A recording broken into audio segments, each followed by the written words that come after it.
નમસ્કાર, FK live ન્યૂઝમાં તમારું સ્વાગત છે. તો નજર કરીશું આજના મુખ્ય સમાચારો પર. સિહોર શહેરના માધવનગર 3ના રોડ રસ્તાઓની હાલત ખરાબ, તંત્ર ક્યારે જાગશે? ભાવનગર જિલ્લાના સિહોર શહેરમાં આવેલ માધવનગર 3, યુસુફ મસ્જિદ પાસે કેટલી સમયથી રોડની કોઈ પણ પ્રકારની સુવિધાઓ નથી.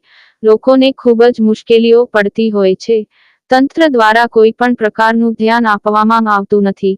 નાના બાળકોને શાળાએ જવામાં પણ ખૂબ જ મુશ્કેલીઓનો સામનો કરવો પડે છે. તો ત્યાં રહેતા લોકોએ સ્વખર્ચે રોડ પરની કામગીરી કરાવી, તો તંત્ર ક્યારે જાગશે, એ પણ સવાલ લોકમુખે ચર્ચાઈ રહ્યો છે. Reporter Junaid Pacha, FK live news, Sihor.